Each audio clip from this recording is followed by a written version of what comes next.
you see this as well, Mm-hmm. Hmm.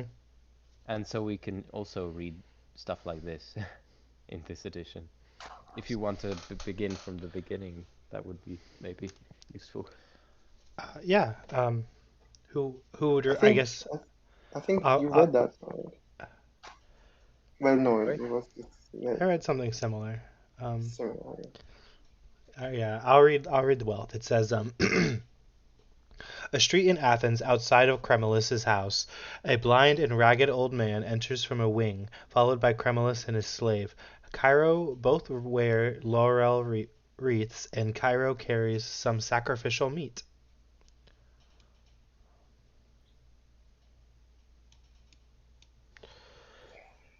God's. This is different from what I read. All right, so I'll begin. God's in heaven. It is a tough job slaving for a master who is out of his mind. The servant might offer the best advice, but if his owner decides not to follow it, the servant will surely share the grief. It's fate that it's his fate that that mastery of his own body is denied him, but belongs to his purchaser, and that's how things stand. But against Apollo, who from a tripod of beaten gold dispenses prophecies, I I have a valid complaint, and here it is.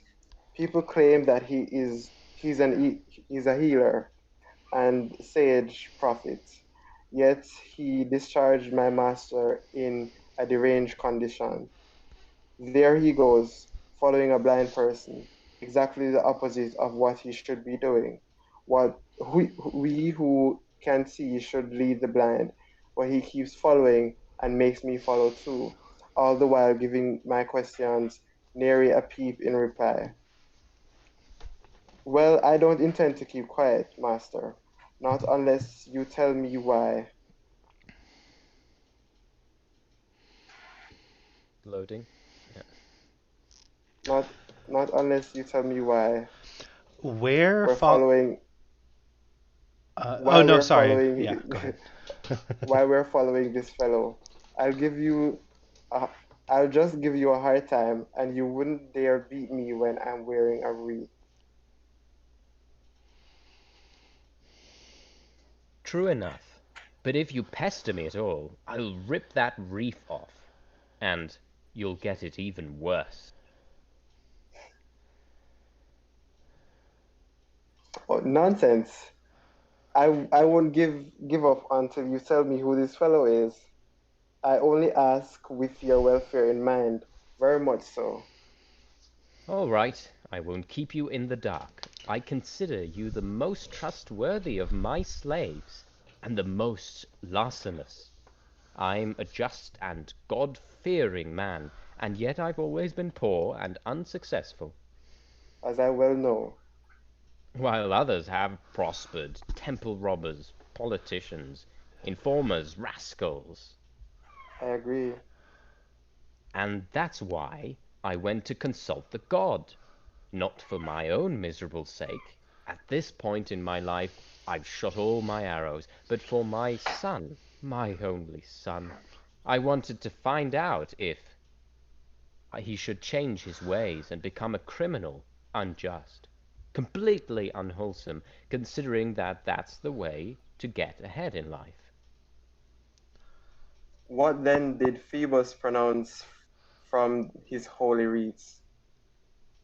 You'll find out. Here's what the god told me in plain terms. The first person I encountered on leaving the shrine, I was told to stick to and persuade to come home with me. And whom did you encounter first? Him! Well, don't you see the God's point, which he tells you quite plainly, you supreme dummy, to raise your son according to the local norm? How do you figure that? It's so obvious, even a blind man could see it. In our age, the key to real success is to avoid every wholesome practice. That can't be the oracle's drift. No, it must be something loftier. Now, if this fellow would just tell us who he is and the why and where of his coming here with us, we'd soon find out what our oracle means. All right, you're going to identify yourself. Or must I take additional steps? You'd better walk and pretty fast. My answer to you is, go to hell. Did you get who he said he is? He said it to you, not me. You did question him in a rude and clumsy way. Now, if you appreciate the manners of a man who keeps his word, please answer the question for me. You can go to hell too. There you have the God's man and message. By heaven, you won't get away with this. If you don't start talking, I'm going to put a miserable end to your miserable life. Mister, leave me alone, the both of you. Fat chance. My suggestion is the best, master. Let me put a miserable end to this character. I'll plant him at the edge of some cliff and leave him there so he can fall off and break his neck. All right, haul him off right now. No! You'll talk then? But if you discover my identity, I'm sure you'll do this something bad to me and never let me go.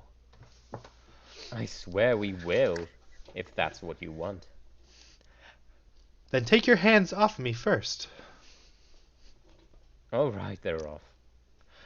Now listen, it seems I must tell you what I was prepared to conceal, you see. I'm wealth. You scum of the earth. You weren't going to tell us that you're wealth? Your wealth in such a miserable state?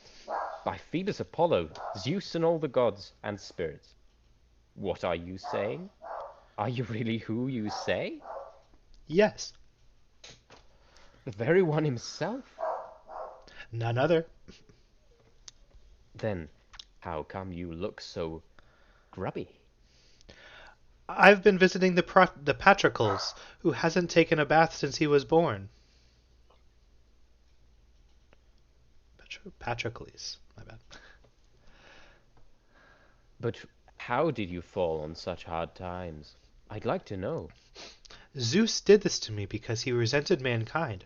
You see, when I was born, I vowed that I'd only visit the houses of just, wise, and decent people. So Zeus made me blind to keep me from recognizing any of them. That's how much he resents good people. But it's only the good and the just that honor him. I agree with you.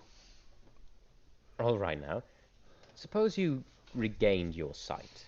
Just as it was before, would you start shunning the wicked? Yes, I would. And you'd visit the just? Absolutely. It's been quite a while since I've laid eyes on him.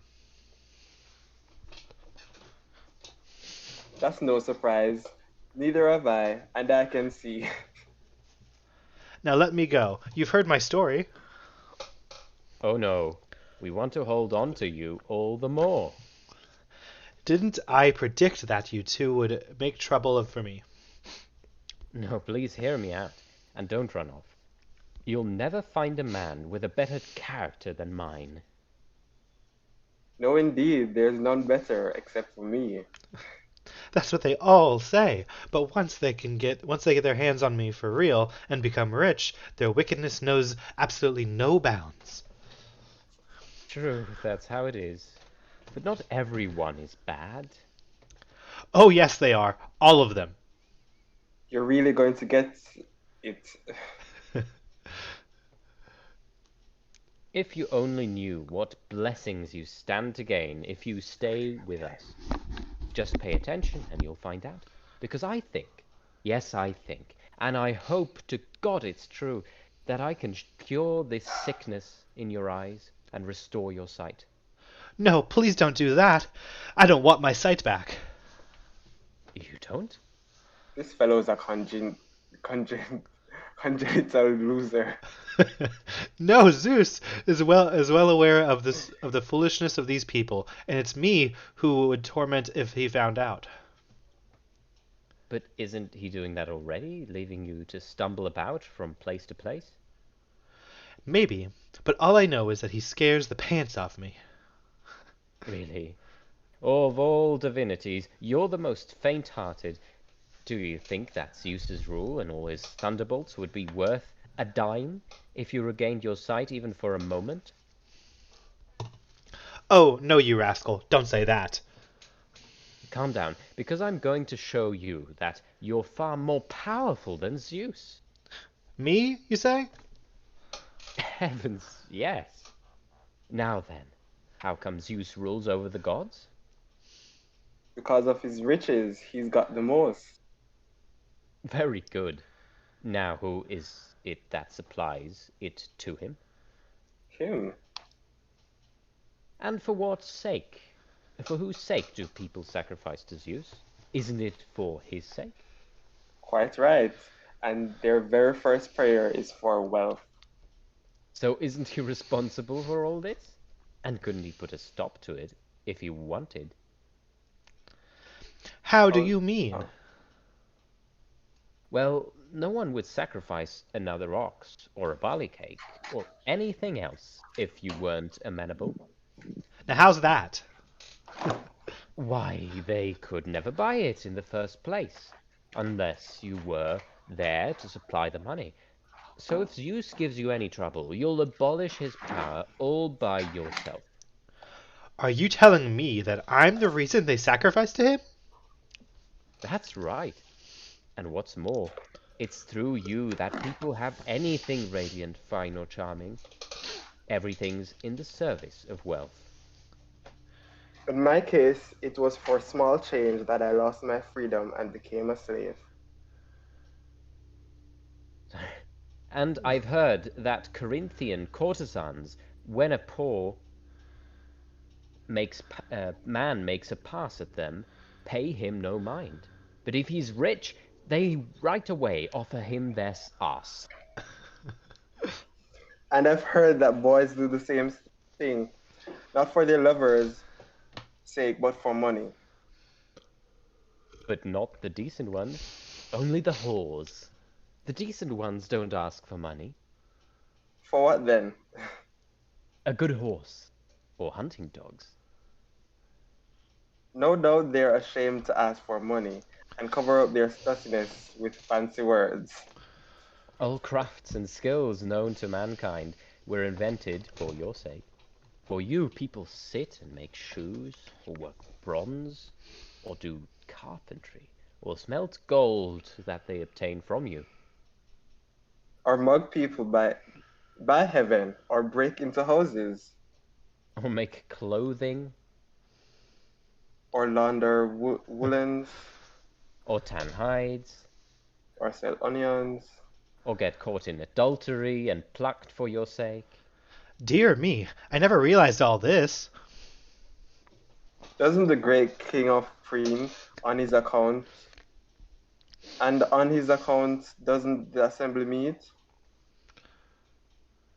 And what about the triremes? Tell me, isn't it you who fill them? And doesn't the provisions the mercenary force in Corinth? And doesn't he provisions the mercenary force in Corinth? And won't the Pamphilus come to grieve on his account? And the needle seller too, after Pamphilus? And isn't he the source of Agrius his happy parts? And doesn't Philippius tell tall tales for your sake? And isn't the alliance with Egypt for your sake? And isn't it for your sake that Lais loves Philonides? And Timotheus' tower. May it all fall on your head. Aren't all activities undertaken for your sake? Yes, it's you and you alone who motivate everything, the good and the bad alike. You can be sure of that. In warfare, it's certainly true that the side he sits on invariably wins. Can I do all that and single-handedly? Play. And lots more besides. No one ever gets your fill of it. There can be too much of anything else. Of love, Of loaves, of the arts, of munchies, of honor, of cakes, of manliness, of figs, of ambition, of barley bread, of generalship. of lentil soup. But no one ever gets his fill of you. If someone gets his fill, his hands on 13 talents, he hankers all the more to get 16. And if he achieves that, he wants 40. Or else he says, for a life isn't worth living. You've both made a very convincing case, yet there's one thing that worries me. Please, what's that? Just how I'm to become master of the power you say I have. Ah, yes. Everyone says that nothing's more cowardly than wealth. Not true. That's a burglar's slander. You see, he broke into the house but had nothing to snatch, because he found everything under lock and key, so he called my precautions cowardice. Don't worry about a thing. If you'll just throw yourself wholeheartedly into this job, I'll give you better eyesight than Lincaeus. And how will you manage that? You are a mere mortal. I have high hopes. After what Phoebus told me when he personally shook the Pythian laurel bough. You mean he's in on this too? That's right. Well, watch out now. Don't worry about a thing, my friend. Please rest assured that I'll pull this off, even if it means my death. I'll lend a hand if you like. And we'll have many others for allies, righteous people who've gone without their daily bread. Good grief. It's poor allies. It's pretty poor allies you've assigned to us. No, not once they've recovered their original wealth. Now you run off on the double. To do what, please? Summon my fellow farmers. You'll probably find them laboring away in their fields, so that each one of them may join us here for his share of what wealth has for us. I'm on my way. Let one of the household slaves come and take this piece of meat inside. I'll take care of that. You get a move on. Now, wealth, most puissant of all divinities, please come inside here with me, because this is the house you've got to fill up with riches this very day, by fair means or foul. By heaven, I really hate going into a strange house. It's never yet brought me any benefit. If I find myself in a pauper's house, he immediately digs a hole and puts me underground. And if a good friend of his comes to call and asks for a little loan, he swears he's never even laid eyes on me. And if I find myself in a degenerate's house, I'm thrown away on whores and dice, and in no time I'm out on the streets shirtless. Because you've never met a moderate man. But that's the character I've pretty much always had. No one's fonder of frugality than me, or of spending money either when that's called for. Come on, let's go inside. I want to introduce you to my wife and only son, whom I love more than anything except you. That I can believe. Well, why would anyone lie to you?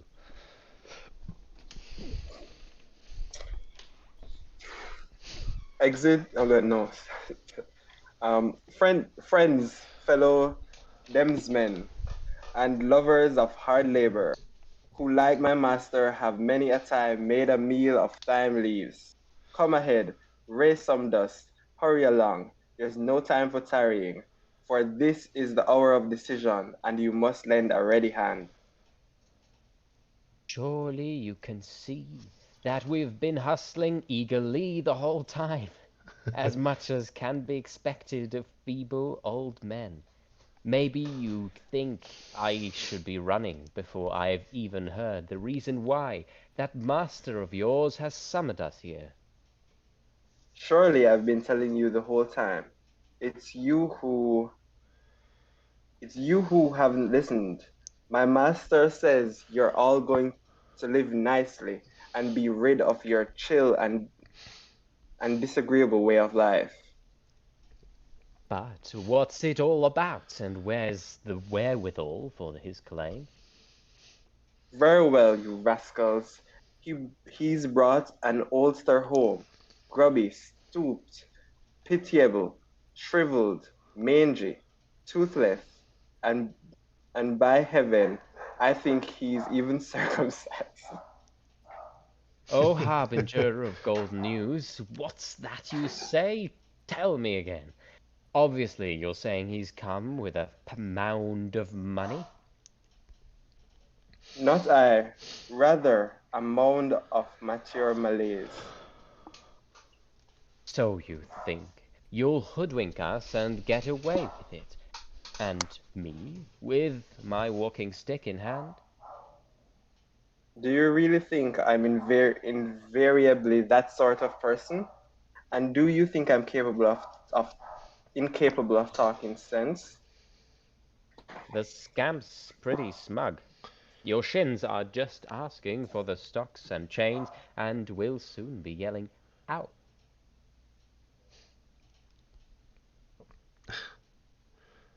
And you've drawn the token marked Court of the Coffin. You better get going. Charon will have your ticket. We'll give you your ticket. Blow yourself to bits. You're an imp, and a rascal to play us for suckers, and you haven't yet bothered to explain anything to us, when you've taken great pains to be here, and time we can't afford to lose passing right by innumerable fine plants. All right, I won't keep you in the dark any longer. Gentlemen, my master's brought wealth home with him, and he's going to make you wealthy. You mean it's really possible for us to be wealthy? So help me God, you be Midases if you can find a pair of ass's ears.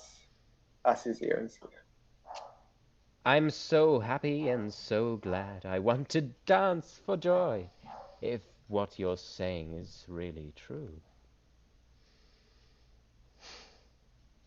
As for me, I'm ready. Tadam tadam.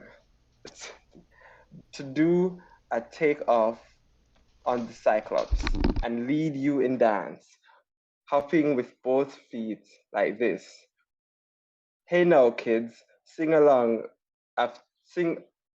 after me, loud and clear, bleating songs of little lambs and stinking goats. Follow me with pricks unsheathed. You goats will have your breakfast.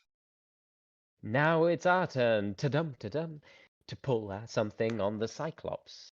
That's you, bleating away. We'll find you feeling famished, tossing a pouch of fresh wild herbs hung over as you lead your little lambs.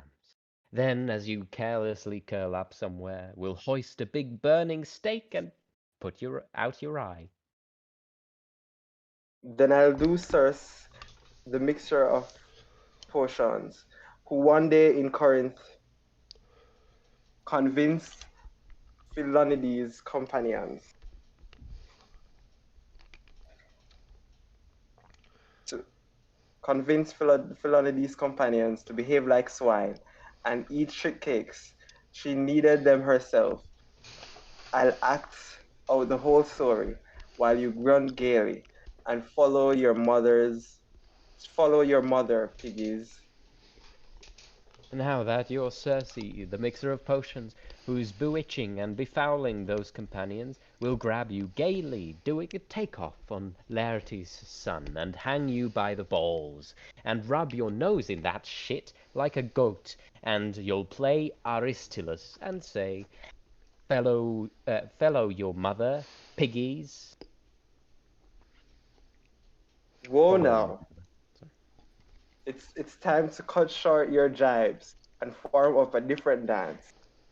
Me, I'm set to sneak off, filch from my master some bread and meat, and spend the day working at gobbling it up.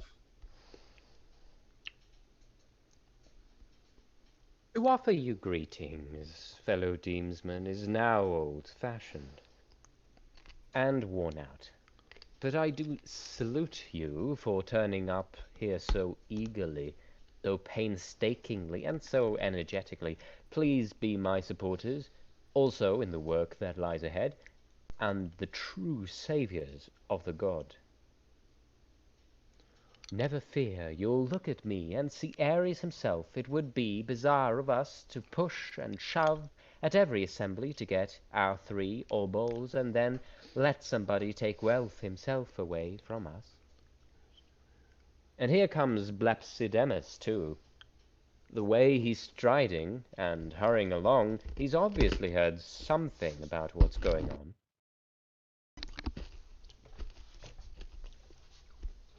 All right, what's going on? How has Cremulus managed to become wealthy all of a sudden?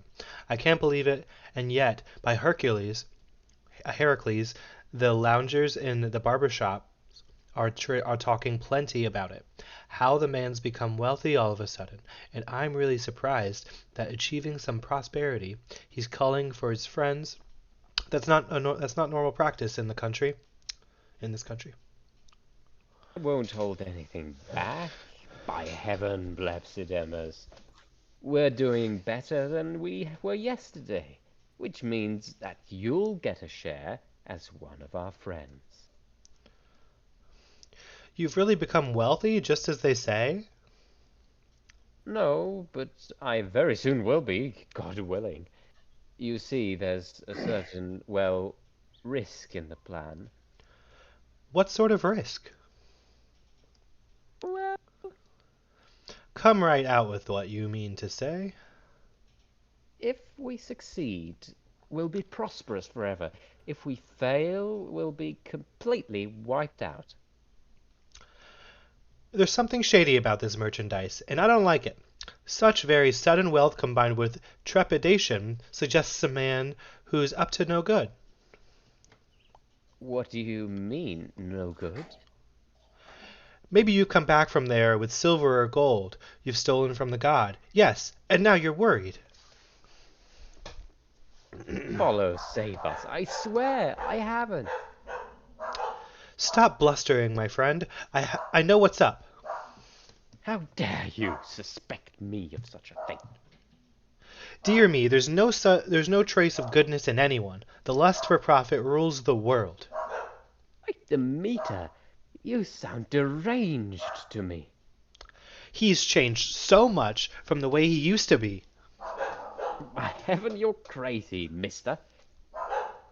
Why, even the look in his eyes is shifty. Yet, yes, he's obviously done something bad.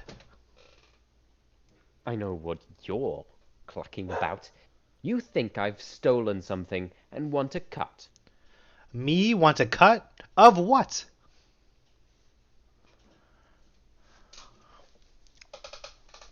It's not like that. It's something else entirely. Maybe you aren't a thief, but a robber. You're possessed. You haven't even defrauded anybody? Certainly haven't. By Heracles, where do we go from here? He refuses to tell the truth. You're leveling charges before you've heard the facts from me. Listen, friend, for a very small consideration, I'm ready to pull this off before the whole town gets wind of it, by plugging the politicians' mouths with coins. Heavens, yes. And I'm sure you'd be a real pal about it too, spending 3 minas and then charging me 12. I'm looking at a man who'll end up sitting in the dock holding a suppliant's olive branch with his wife and children. Absolutely dead ringers for the children of Heracles by Pamphilus. On the contrary, you jinx, I'm going to make good, just, and well-behaved people wealthy, and only them. What's that you say? Have you stolen that much? Damn it all, you'll be the death of me. You'll be your own, is my guess. Oh no, I won't, you rascal, because I've got wealth. You've got wealth? What sort of wealth? The god himself, Then where is he? inside. Inside of where? In my house. In your house? That's right. Like hell he is. Wealth in your house? The gods be my witness. You're telling the truth? I am. You swear by Hestia? By Poseidon, yes.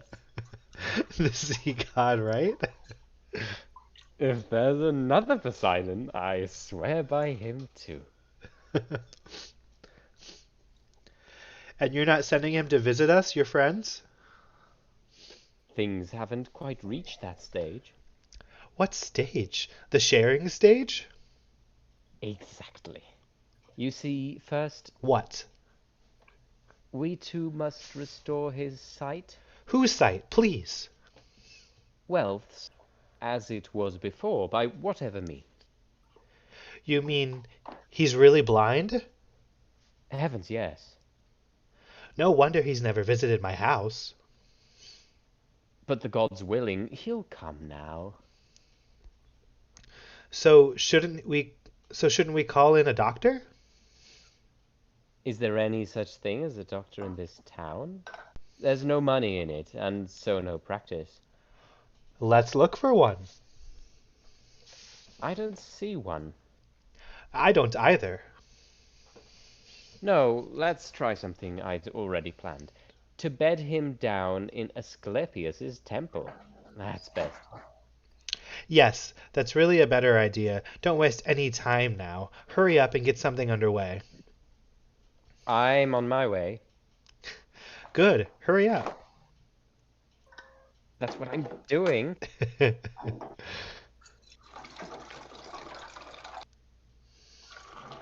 Oh, hold on. My time? Oh, sorry about that.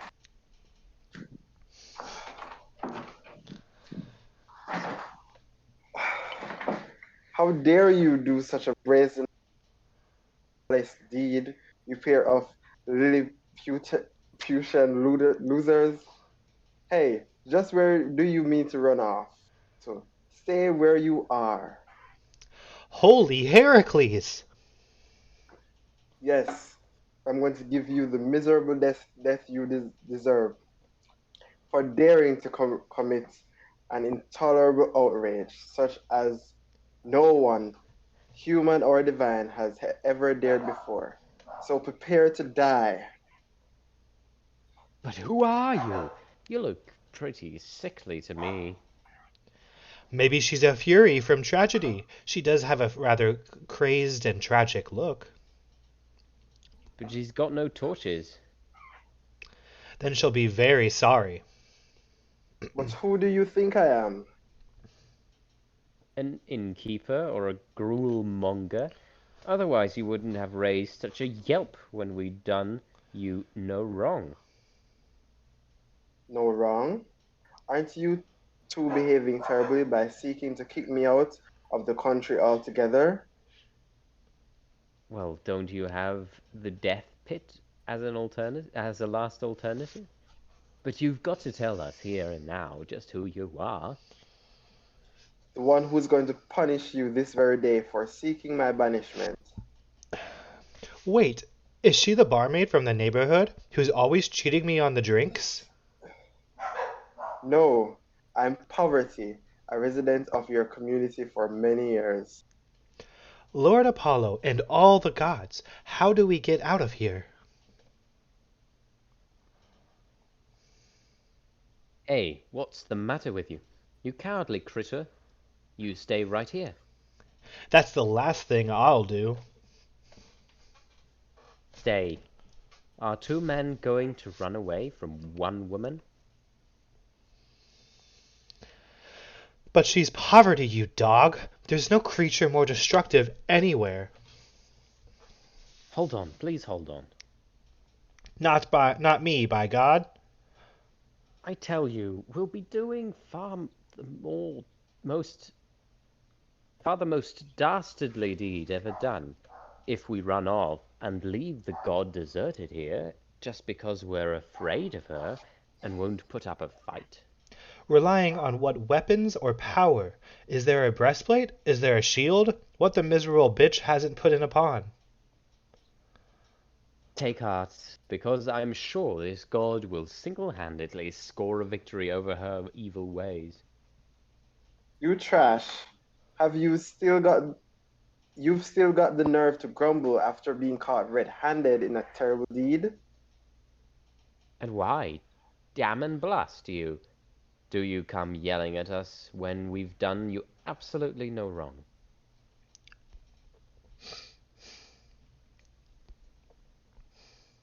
Good gods, do you really think that by trying to restore Welt's eyesight you do me no wrong?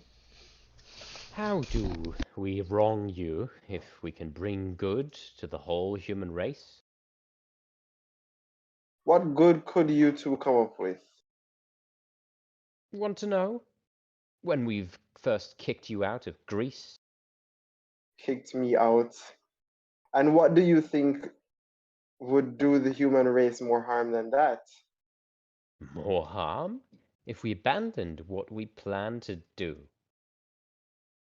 Well, now, that's an issue I'm ready to debate with you right on the spot.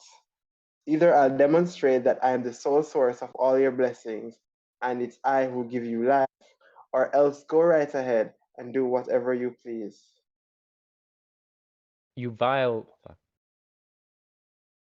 You vile witch, how dare you make such a case?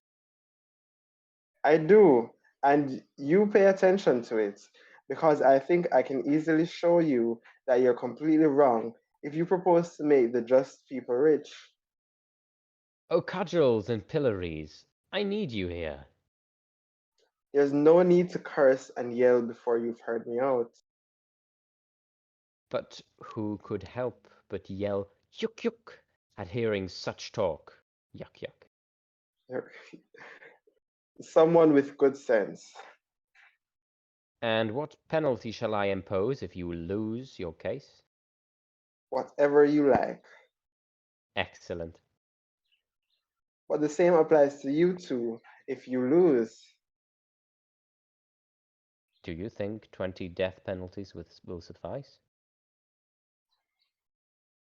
For her, yes. For us two will be more than enough. You won't be long in getting them, for who could fairly rebuke my case? Now it's Rebut my case. time. Now it's time for you to make a competent case and defeat her in the debate, leaving her no weak point to attack. I'll I'll begin with what I think is obvious to everyone alike. That in all fairness, the good people of the world should prosper, and the wicked and godless the opposite, of course.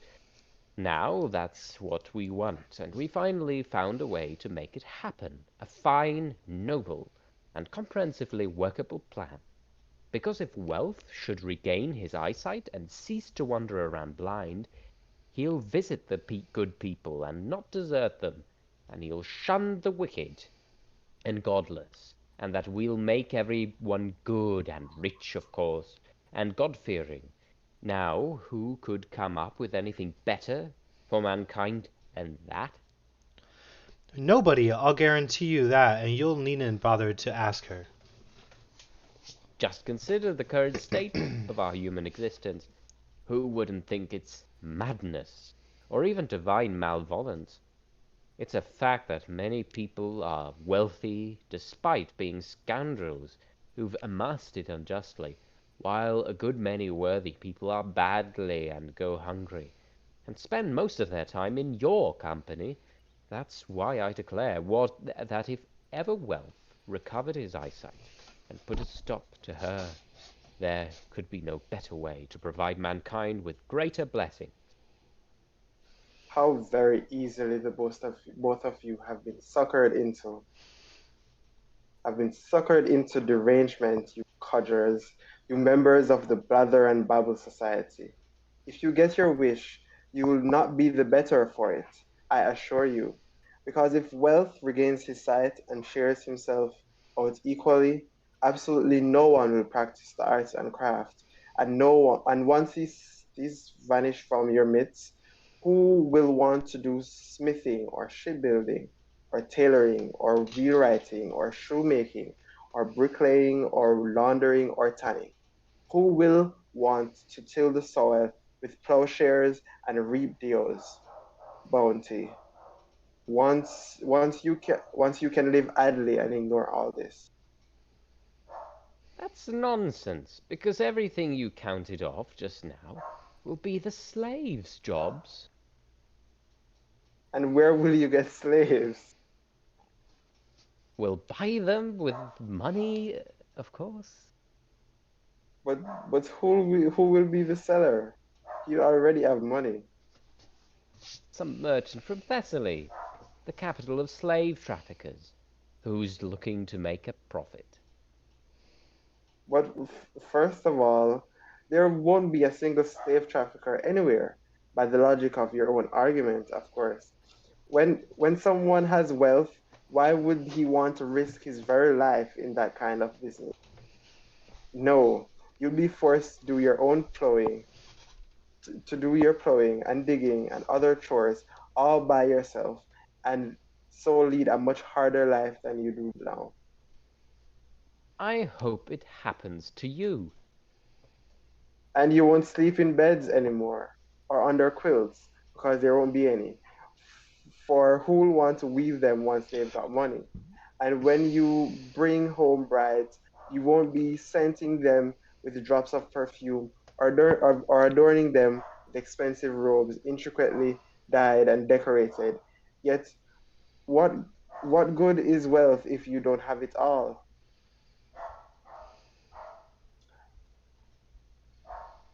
What good is wealth if you don't have it all? That if you don't have all that, it's it's from me that you get everything you need because I'm the one who sits by the artisan like a taskmaster, compelling him by the pinch of poverty to seek his livelihood. What benefits can you provide except blisters in the bathhouse and masses of hungry children and old ladies? Not to mention the lice, gnats, and fleas, too numerous to enumerate, that annoy us by buzzing around our heads and waking us up with the warning, "Get up or you'll go hungry." And on top of that, you have us wearing rags, not coats, and sleeping not on a bed but a bug-infested twine mat that doesn't let you get any sleep, and a threadbare burlap instead of a blanket, with our heads not on a pillow but a hefty stone, and to eat not bread but mallow shoots, not cake but withered radish leaves. We sit on chairs but unbroken crocks, and instead of a kneading trough we get one side of a barrel, and that's broken too. Now haven't I revealed the many blessings you bring to all humanity? That's not my life you've described. You've sneaked in the life of beggars. Well, don't we say that poverty is the sister of beggary? And you're the ones who also say that Dionysus Dionysius is the same as Thrasybulus. No, the life I represent is certainly nothing like that and never will be. You see, you're describing the beggar's life, which means living without possessions. By contrast, the poor man's life means being thrifty and hardworking, and though he has nothing to spare, he doesn't lack the necessities either. By Demeter, how blessed you make his life sound. Scrimping and toiling and then having nothing left for his own funeral. You're using ridicule and caricature and not taking this seriously, since you're unaware that I produce better men than wealth does in both mind and body. With him, you find men with gout, pot bellies, wilted legs, and disgustingly fat, while with me, they're lean, wasp-waisted, and hard on the enemy. Perhaps it's by starvation that you give them that wasp waist. Tur- Turning now to the issue of morality, I proceed to demonstrate that good behavior dwells with me and arrogance on the wealthy, with wealth. And I suppose good behavior means stealing and burglary. Just observe the politicians in every state, and when they're poor, they do right by the people and the state. But when they get rich on public funds, they immediately become wrongdoers, plotting against the masses and warring against the people. Well, you don't misrepresent anything here, even though you're quite the witch. But don't imagine that this will get you any milder punishment for trying to persuade us that poverty is better than wealth. But you haven't yet been able to refute me on this point. All you do is jabber and flail about. All right, why does everyone shun you? Because I improve them. The case of children is the most instructive example. They shun the fathers who have their they shun the fathers who have their best interests at heart. But how difficult it is to appreciate what's right? Will you then claim that Zeus doesn't appreciate what's best because he too has wealth? And send and sends her to us. Oh, your wits are blinded by truly primeval styles, both of you. Zeus, of course, is actually poor, as I now will clearly demonstrate. If he's wealthy, then why is it that he holds the Olympic Games, where every fourth year he gathers all the Greeks together? He heralds the victorious athletes by crowning them with wild olive. If he's wealthy, he should be crowning them with gold. Doesn't that simply show that he values his wealth? Being thrifty and unwilling to squander any of his wealth, he adorns the winners with baubles and keeps the wealth for himself. You're trying to him impute to him something more disgraceful than poverty. Being rich yet behaving like a greedy lowlife. I hope Zeus crowns you with a wild olive wreath after he exterminates you. How dare you keep denying that poverty is the wealth of all your blessings? This is a question that Hecate can answer. Whether it's better to be rich than poor, she'll tell you that every month the wealthy set out a meal for her, and that poor people snatch it up before it's even put down. Now get lost and stop your grumbling, not another word. You won't persuade me, even to convince me.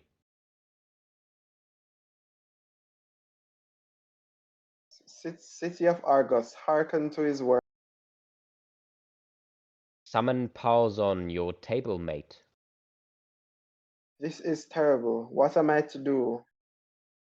Get the hell out of here, and fast. Where in the world shall I go? To the pillory. Come on, you mustn't tarry. Get a move on. Mark my words, you summon me back here one day. Both of you. That's when you'll come back. Meanwhile, get lost. I'm better off being rich and letting you go to places. Hear, hear! As for me, I'm ready to revel in wealth, with my wife and kids, to take a bath, walking gleaming from the bath house, and blow a fart at poverty and her artisans. Well, we're rid of that damned witch. Now, as quick as we can, let's you and I take the god to Asclepius's temple and bed him down. Yes, let's waste no time in case somebody else comes along and thwarts our enterprise. Cario, my boy, it's time to fetch the bedding and bring out the god himself, with due ceremony as well as the other things you've got ready. You old men who at many a festival for Theseus have supped up soup with the tiniest of crumbs, you're in luck. You're on easy street, and so is everyone else who shares your good character. What's up, best of all your fellow slaves? You look to be the harbinger of something good. My masters had the greatest stroke of luck, and wealth, and wealth himself even more so. Yes, from being blind, he is now well sighted, and his pupils are made bright, since he's found a kindly healer in Asclepius. Your news calls for joy, calls for cheers. Joy's in order, like it or not. I lift a cheer for Asclepius, blessed in his children, and a bright beacon for humankind. What's all this shouting? Has someone brought good news? That's what I've been long desired, sitting in the house and, and waiting for this very man. Quickly, mistress, fetch some wine, and you can have some too. You dearly love doing that, because if I'm bringing you the whole gamut of blessings all at once, So where are they? in my report you'll soon find out. Well, give me your report and make it snappy.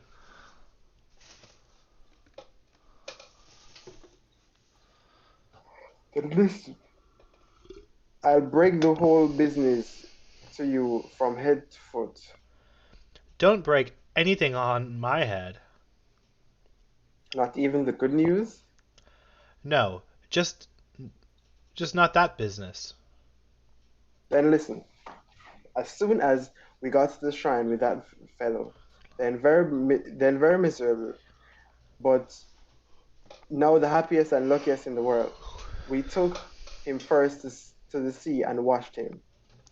Oh, yes. What good luck for an old man to be washed in freezing water. Then we went to the god's precinct, and after the cakes and first offerings were burnt,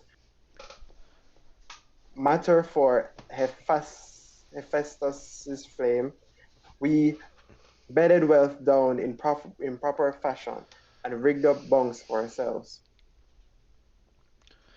Wh- were there any other patients at this shrine? One was Neoclides, who's who's blind but has a sharper eye than the sighted when it comes to stealing. And there were many others with all kinds of illnesses. Then the temple servant put out the lamps and told us all to go to sleep and to be quiet if we heard any noise. And we all lay there in good order. But I couldn't sleep.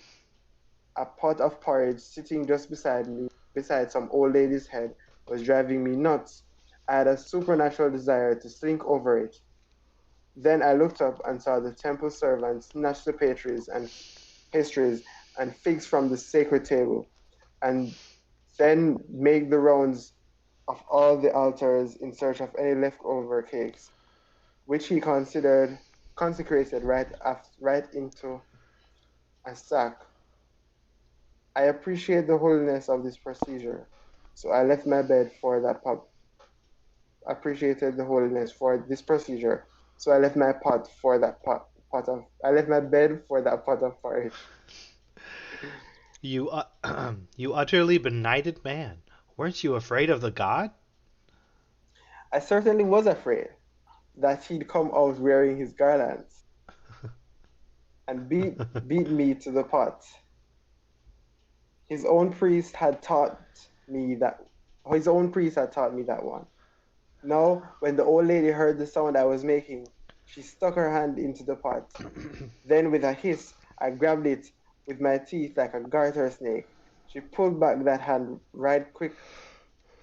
quickly and lay there quietly, all wrapped up in the blanket, farting in terror, stinkier than a weasel. That's when I took a big gobble of that porridge, and I didn't stop till I was full. But didn't that god approach you? Not yet.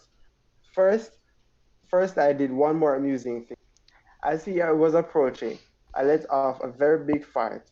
My stomach had bloated on me. I'll bet that put you right on his shit list. No, but ISO, who followed him in, blushed, and Panacea held her nose and turned away. My farts aren't incensed, you know. And the god himself? He paid absolutely no attention at. You're telling me the god's a bumpkin? Certainly not. He's just a shit eater. Ugh, you're awful. Well, after that, I got scared and covered right up. When in very orderly fashion, the god made his rounds, examining, examining everyone's malady. Then his assistant brought him a mortar made of stone, a pestle, and a box. Made of stone? No, not the box, only the mortar. But you were covered up. You say, how did you manage to see Damn and blast you? Through my cloak, of course, since it's got quite a few people. Now, his very first job was grinding up poultice for Neoclides. He put in 3 heads of tinian garlic, then added fig juice and squill, and pounded it into the mortar. Then he drenched it all with Phaeacian vinegar, turned out his eyelids, and smeared it in to make the sting more painful.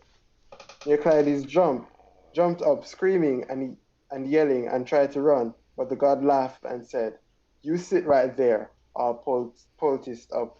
I'll stop you from obstructing assemblies with your affidavits." That's that god's a true patriot and smart too. Next, he took a seat beside our dear well and felt his head, then took clean gauze and daubed around his eyelids. Panacea wrapped his head and whole face in crimson cloth. Then the god whistled, and 2 serpents darted from the temple, extraordinary large ones. Good heavens. Then they slipped quietly beneath the crimson cloth and started licking around his eyelids. I suppose licking around his eyelids, I suppose. And sooner than you could drink 5 pints of wine, mistress, Orwell stood up and could see. I clapped my hands for sheer joy and woke my master, and the god immediately disappeared into the temple. The serpents too. You can imagine how everyone stayed up the whole night long, hugging him till the new day lit up. I was especially loud in my praises for the god, for giving wealth his sight so quickly, and for making that Neoclides even blinder. How great your power, my sovereign lord! But tell me, where's wealth now?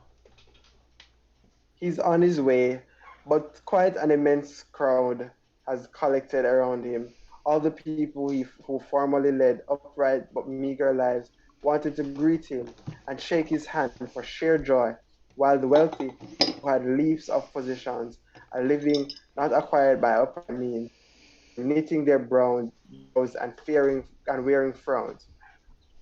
The others followed behind, wearing garlands and laughing and voicing their blessings, and the old men's shoes beat out a nice rhythm for the parade. Come now, everyone all together start start laughing, s- skipping and promenading, because you'll never again come home to hear the news that there's no more grain in your sack. By Hecate, I also like to drape a string of loaves around you, around your neck, for delivering such good news. And don't delay, because the men are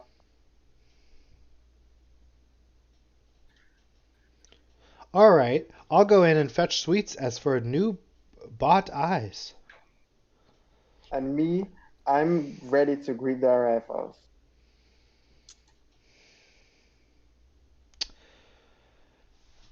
Yes, and first I bow to the sun, then to the famous soil of August Palace and the country of Concrepa, of sorry, of Cecrops, which has Cecrops. which has received me. I feel shame at my own misadventures, realizing the kind of people I used to associate with with unawares, while in complete ignorance I shunned those who deserved my company. How pitiful that in both respects I acted wrongly, but I intend to reverse the situation completely and show the world that I didn't mean to put myself in the hands of the wicked.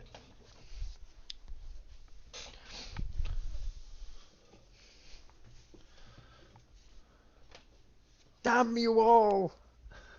Friends are trouble if they're the sort who suddenly materialize when you're successful.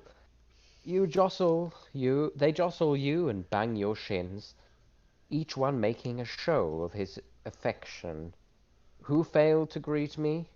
What a bunch of oldsters failed to crown me in the marketplace?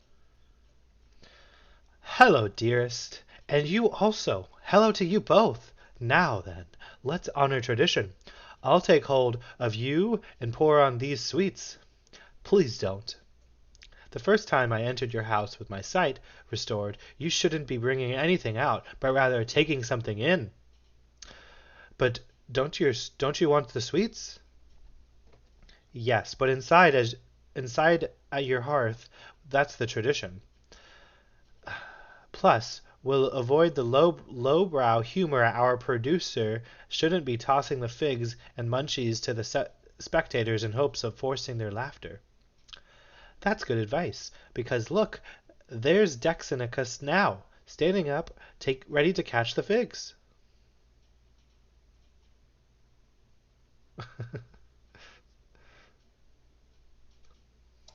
Gentlemen, how nice it is to live happily, especially when there are no expenses. A heap of goods has fallen befallen our house, so we've done nothing bad. Yes, we're getting yes, getting wealthy this way is mighty nice. Our grain tubs filled with white barley, our casks with dark fragrant wine, and all our purses are full of gold and silver like you wouldn't believe. Our wells full of olive oil, our jars brimming with perfume, and the attic with figs. Our saucers, dishes, and pots have turned to bronze, and those worn out fish platters are silvery to behold. Our kitchen suddenly turned to ivory.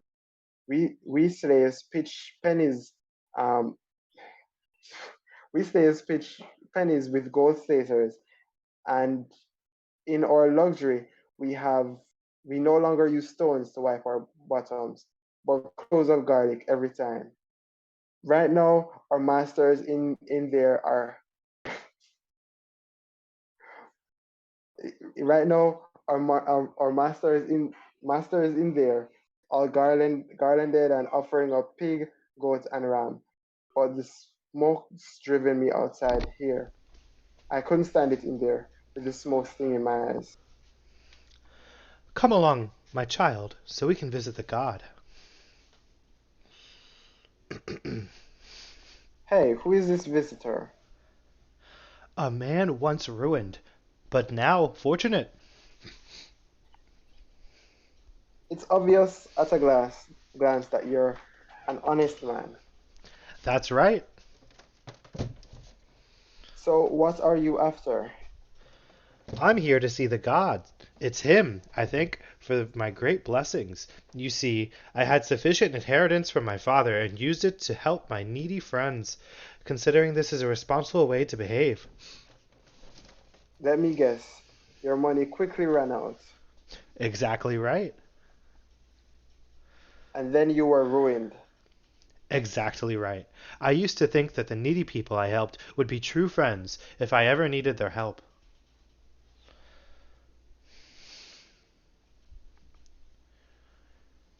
Oh, but they turned their backs on me and pretended they didn't even know me anymore.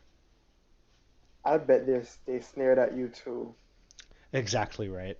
A drought that befell my coffers ruined me, but not now. That's why I'm here to pay the god my due respects. But what in heaven's name is that cloak doing here? The one your child is carrying. Do explain it. I'm bringing this too, as a dedication to the god. That's not what you wore for your initiation of the great mysteries, is it? No, it's what I wore to freeze in for 13 years. And those shoes? They too braved the winters with me.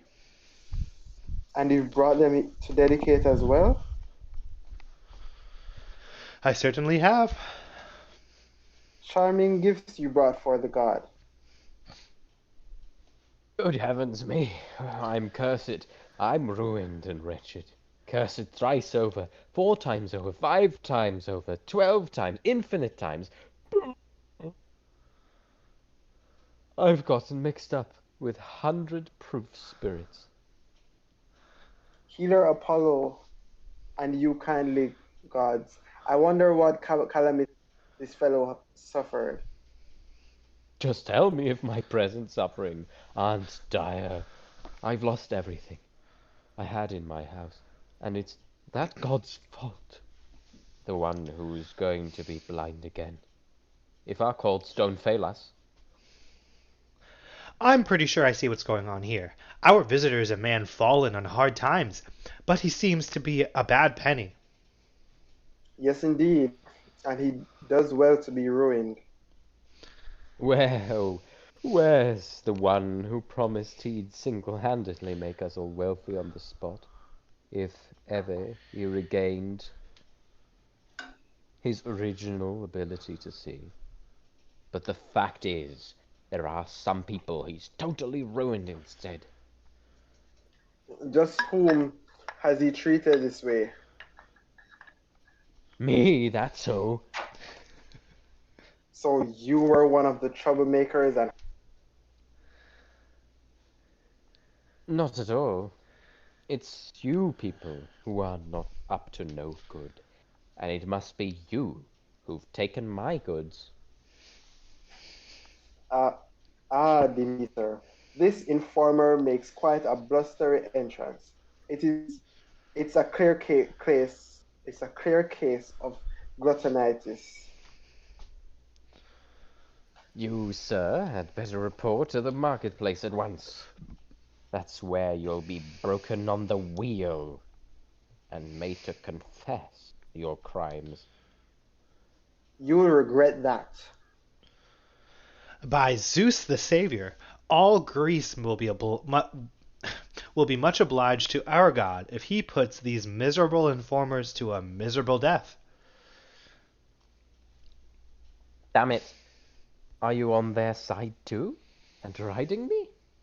Just where did you get this cloak? Yesterday I saw you wearing a jacket. I'm paying no attention to you. I'm wearing this amulet I bought from Eudemus for a drachma. But there's no antidote for an informer's bite. Well, isn't this absolutely outrageous? You're both laughing at me, but you haven't said what you're up to here. I think you're here for no good purpose. Not in your case, we aren't. You can be sure of that. In fact, it's my money that's going to pay for your dinner. I hope you literally bust a gut, and your witness too. An empty gut. You won't own up, you scum of the earth. There's a whole bunch of fish and meat being cooked in there. Smell anything, sad sack. Maybe he's got a... maybe he's caught a cold, considering that jacket he's got on. Gods above. Just I put up with this, with their outrageous conduct toward me. I'm terribly hurt that an upstanding patriot like me should be mistreated. You, an upstanding patriot? Second to none. Very well then, I have a question for you. Ask away. Are you a farmer? Do you think I'm crazy? Oh, a businessman then. Sure, at least I claim to be when the occasion arises. Well, did you learn a craft? Certainly not. Then what did you live on without a livelihood? I'm a manager of all affairs, public and private. You? You are? What qualifies you? I volunteer. How can you be upstanding, you criminal, if you're loathed for meddling in what's none of your business? My business, you bird brain, to benefit my own city with all my might. So being a busybody is beneficence? Beneficence? No, but upholding the established laws is, and not letting a wrongdoer get away with it. Doesn't the city charge juries with just this function? But who persecutes? The volunteer? Isn't that what I am? That's how the city's affairs become my business. And that's exactly why it has a rotten patron indeed. Look, wouldn't you rather mind your own business? Look, wouldn't you rather mind your own business and have no work to do? That's a sheep's life, having no apparent purpose in one's life. And you wouldn't change your mind? Not even if you gave me wealth himself, and all of Batus Fennel.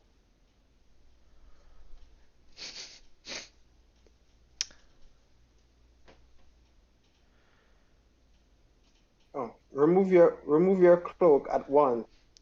Hey, he's speaking to you. Now your shoes. He's still speaking to you. All right, I dare any of you to come over here and get me any volunteer. Isn't that what I am? Grief, being stripped in broad daylight.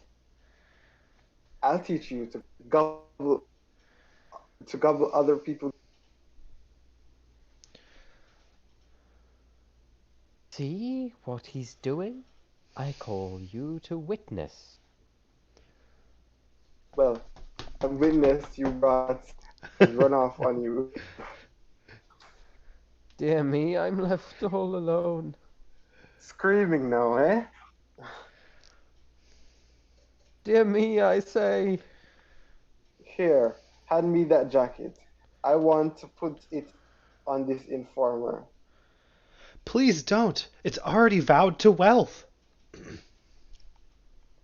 What better place dedicated than a rotten criminal like this?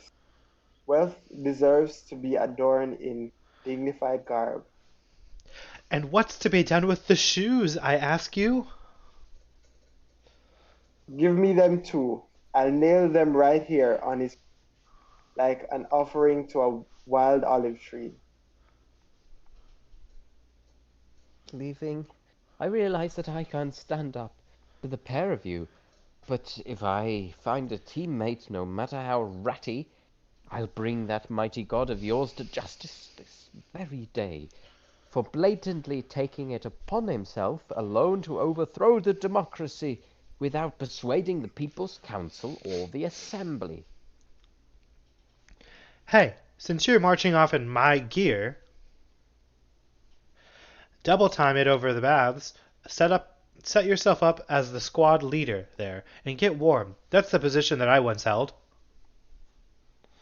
But the bathman will grab him by the balls and drag him outside. You take one look at him and know him for a bad penny. Now let's go inside so you can make your devotion to the god. So, my dear old men, have I really come to the dwelling of this new god, or have I taken a completely wrong turn? No, rest assured that you've come to this very door, my girl, since you ask so girlishly. Well then, I'll just call one of them out here. No need. I'm coming out anyway. Now you must tell me exactly why you're here. My dear man, I've suffered terrible injustices ever since this god regained his sight. He's made my life unlivable. What's the matter? You're not another informer, are you? Some kind of female version among the women? No, certainly not. Then maybe you showed up for drinking service without a valid token? You're making fun of me, but I'm all banged up. Poor woman. Just what sort of banging are you talking about? Listen to this. I had a boyfriend, penniless, but very good looking. What's that word? Fine and honest. Whenever I asked him for a favor, he accommodated me in fine fashion, and I did him all the same services. Did he typically want from you? Not much. He was extraordinarily modest. He'd request 20 silver drachma for a coat, and 8 for a pair of shoes, and he'd want me to buy little dresses for his sisters, and a little wrap for his mother, and he'd need 4 bushels of grain. That's certainly not very much, I agree. He was clearly being modest. And he'd stressed that his reason for asking was not greed but affection. When he was wearing that coat he would think of me. There was a fellow extraordinarily in love. But nowadays, that skunk hasn't got the same attitude. He's completely changed his tune. You see, when I sent him this pie and the other munchies on the tray here with a message that I'd visit him this evening, What did he do? I'd like to know.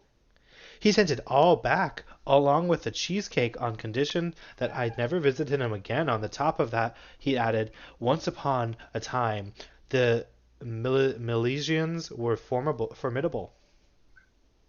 He obviously wasn't a person of shiftless character. Now that he's rich, he's lost his taste for lentil soup. Before that, poverty made him eat anything. Oh, yes. Before that, he used to come to my door every day without fail. Hoping there'd be a funeral. Not at all. Only because he loved to hear my voice. He loved to get things, is more like it. And when he saw that I was feeling blue, ah yes, he'd call me this ducky and his dovey. Call me his ducky and his dovey. Then he'd maybe ask for shoes. Once at the Great Mysteries, somebody glanced at me as I rode on my wagon, and that got me a day-long beating. That's how very jealous that boy was. It seems he liked to have his food all to himself. And he said I had very beautiful hands. When they held out 20 drachmas, that is. And he said that my skin smelt nice, When you were pouring Thasian wine, I'd bet. and that I had tender beauty in my eyes. He was no dummy, that one. He knew how to gobble up a horny old lady's assets. In this, my dear man, the god behaves improperly since he staunchly claims to come to the aid of the injured parties. Then what shall he do? He'll act as you instruct. It's only right to force the man I treated well to treat me well in return. Or is it fair that I get no benefit at all? Well, didn't he pay you back every single night? But he promised he'd never leave me as long as I live. Quite rightly, but now he considers you no longer alive. In fact, I'm pining away with grief, my dear man. No, you're rotting away, if you ask me. Why, you could pull me right through a ring. Provided the ring were the size of a barrel hoop. But look, here comes the young man now, the very one I've been castigating. He's probably off to a revel. He looks it. He's got garlands and a torch at any rate. Salutations! What's he say? My ancient lady friend, how quickly you've turned gray! Good heavens!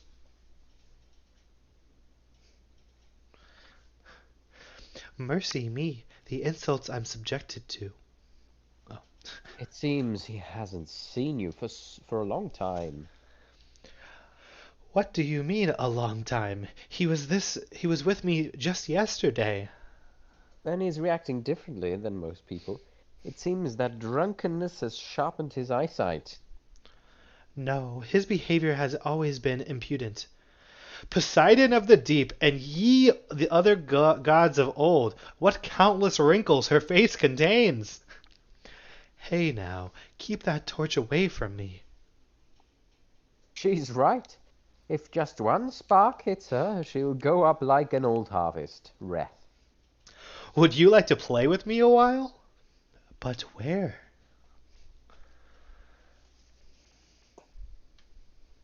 Right here, have these nuts. What kind of play do you mean? Guessing how many teeth you have. Here, let me guess. I have 3 or 4. Pay up. She's only got a single molar. You bastard, you must be unhinged to soak me with abuse in front of all these men. A good soaking would do you good. No, it wouldn't. She's got herself ready for sale. If that rouge went washed off, you'd see the tattered remnants of her face. Old age must have unhinged you. Maybe he's making a play for you and trying to grab your tits when he thinks I'm not looking. By Aphrodite, no, not mine. You won't, you pig. Ate, I'd be insane to do that, but look here, young man. I won't allow you to hate this girl. Who, me? I adore her. And yet she makes complaints about you. What complaints? She says you're insulting, and that you say, once upon a time the Milesians were formidable. I'll let you have her without a fight. Meaning what? Out of respect of your age, I certainly wouldn't have extended this offer to anybody else. Now take this girl with my compliments and run along. I know that. I know what's on your mind. I know. Perhaps you don't think she's worth being with anyone more. And who's going to make me? I don't want relations with a woman who's been boinked by 13,000 seasons. Be that as it may, you did see fit to drink the wine, so you've got to drink up the dregs too. But these dregs are utterly ancient and putrid. A wine strainer will cure all that. Now go along inside. I'd certainly like to go in and dedicate these garlands to the god right away. And I've got something to say to him myself. Then I'm not going inside. Take it easy, and never fear, she's not going to rape you. Well, that's very good to hear. I've spent quite enough time caulking her bottom. Get moving. I'll be right behind you. Lord Zeus, that little old lady sticks to the boy as tight as a barnacle.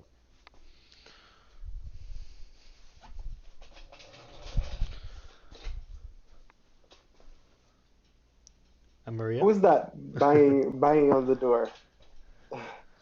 What's going on? No one around. No one around apparently. This door will have plenty to cry about if it's making noise for nothing. You there? Carol? Hold on. Hey, was that you banging on the door so?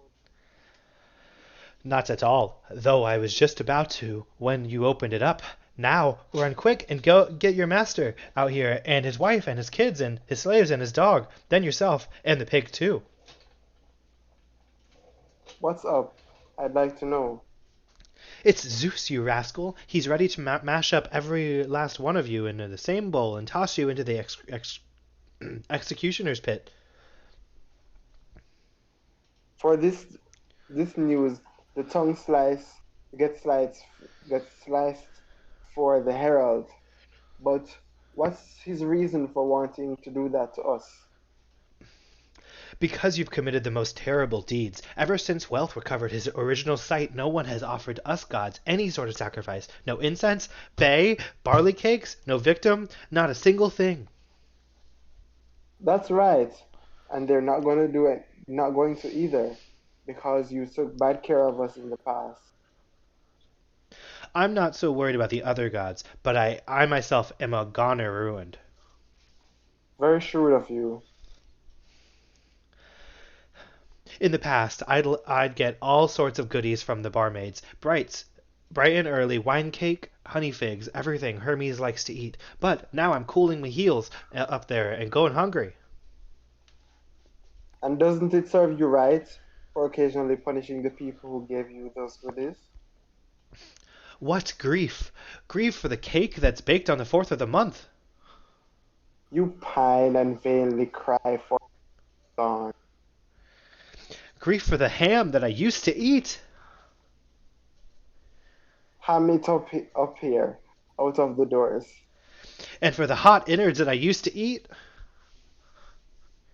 You seem to have an ache in your own.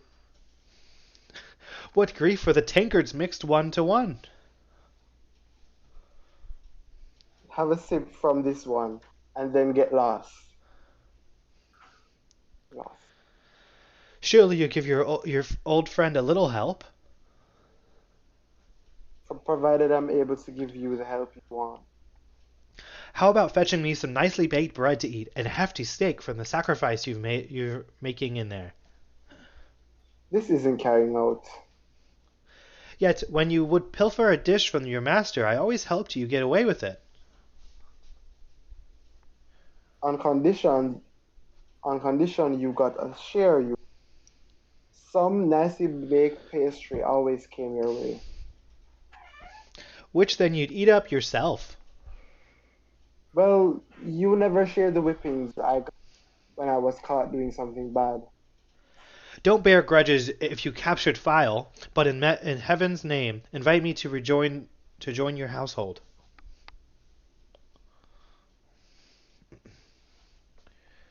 You mean you'll abandon the... You people do have it a lot better. Do you consider desertion a nice,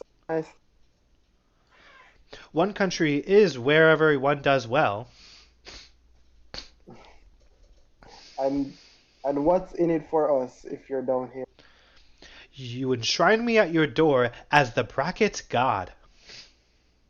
Bracket God. But we have no use for bracketeering. A god of commerce, then. But we're wealthy. So why should we subsidize Hermes' seller? In that case, god of deceit. God of deceit. Absolutely not. We now use not deceit but honest ways. Then guide god. But our God can see again. So we'll have no further need of a guide. Then I'll be the god of contests. How can you object to that? Holding artistic and athletic contests is perfectly congenial to wealth. It's certainly convenient to have so many titles. He's devised a nice little livelihood. No wonder all who serve on juries often contrive to get enrolled on several lists. Shall I go inside on these terms? Yes, and go personally to the well and watch some tripe to make your immediate debut as servant god. Can't anyone tell me exactly where Cramillus lives? What's up, my good man? What else but trouble? Ever since this wealth regained his sight, I've been perishing of hunger. I've nothing to eat, and me the priest of Zeus, the Savior. Good heavens. And why is that? Why, nobody bothers with sacrifices anymore. Why not? Because everyone's wealthy. When they had nothing, the merchant back safely from a voyage would make a sacrifice, and the man acquitted in court, and the man whose sacrifice was auspicious would invite me over as priest. But now a single one sacrifices anything, not a single one sacrifices anything at all, or even comes to the temple except for countless thousand looking for a toilet. So you don't claim your orthodox share of that? That's why I myself intend to bid Zeus the Savior goodbye and settle down right here. Cheer up. It's going to be all right, God willing, for Zeus the Savior is here with us. He's come of his own accord. Well, you have nothing but good news. We're in our way right now to install wealth. No, please stay. Right here he was installed before, as permanent guardian of Athena's treasure chamber. Now someone bring us lighted torches. You can lead the gods' procession. I'm very much obliged. Someone asked Wealth to come outside. And what may I do? Take the pots that we're going to use in the gods' installation and carry them solemnly on your head. You've come wearing your own finery. But what about my problem? It's taken care of. Your young man will visit you tonight. Well, if you really guarantee that he'll visit me, I'll carry the pots. Look, these pots are doing the opposite of other pots. In other pots, the slag's on top. But in this case, the pots are atop this slag.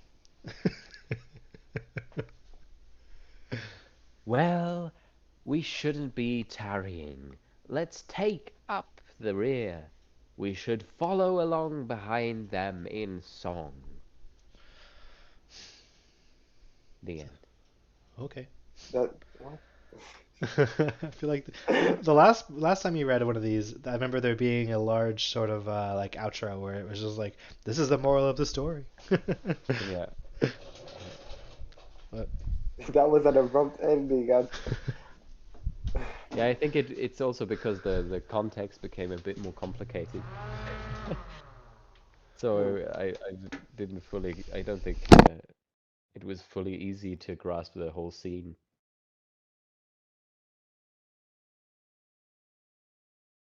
Was a nice story. I enjoyed it. Uh, Yeah. I enjoyed would it a lot myself too. Yeah. yeah would getting rid of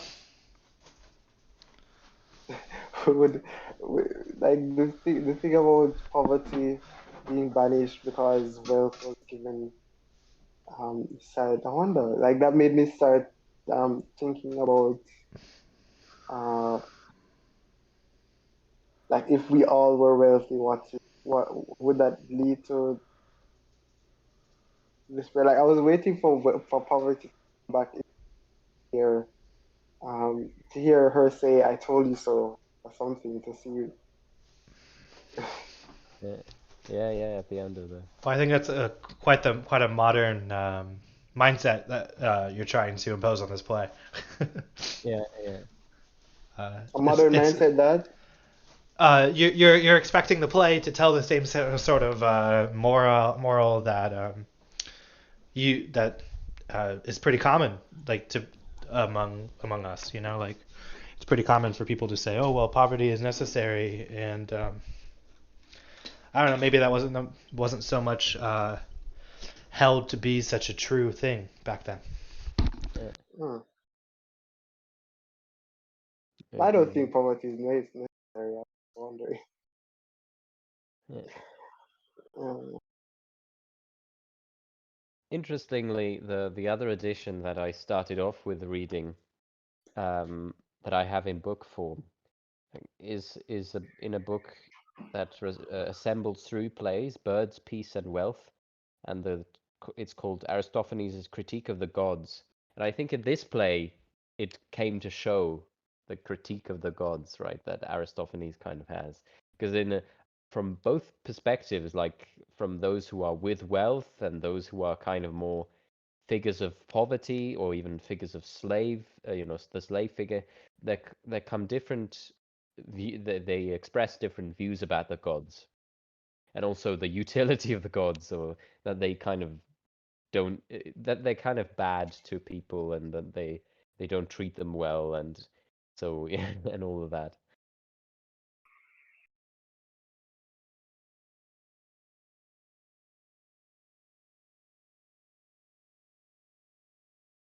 that the gods treat people badly.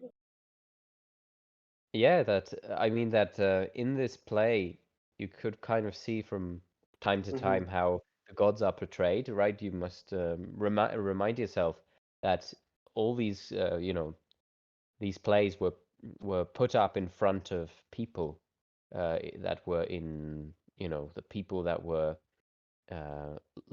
listening to the play, like poor people, people of the demos, as it was called, of the just poor people and rich people and so on would all listen to this play, and the play does contain subtle and sometimes direct critiques. Especially this one Hmm. contains pretty direct critiques of what the gods are doing, and that in the context, obviously, of talking about poverty and wealth and so on, but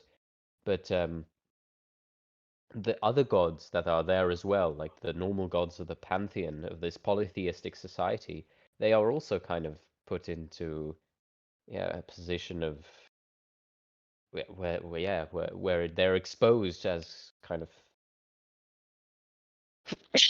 sorry, they're exposed as false. I don't know. How do you say?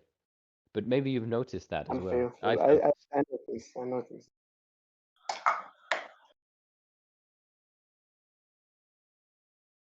You're saying that the other gods, the less powerful gods, are kind of portrayed as like I being apologize. jokes or like existing to have like just to be in contrast to the more powerful gods.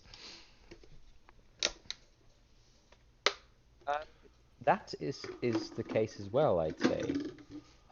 Because poverty and wealth, obviously, they're not real gods. Hmm. Mhm. But in how the figures they express. um, yeah, what the utility of the gods are, or what is. I mean, what, for example, Hephaestus usually does.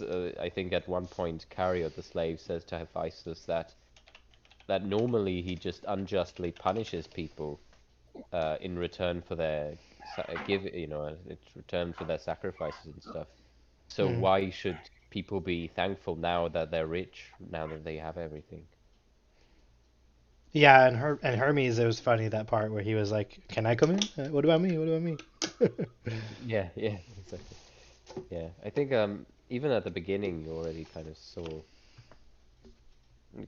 or even the comparison with Zeus and so on, like who Zeus is and if he's good or bad. I mean, poverty tries to put Zeus in a good light and just says, "Oh well, Zeus is poor. That's why that's why he's good," and so on. But that itself is also, yeah, it's not the best picture of Zeus.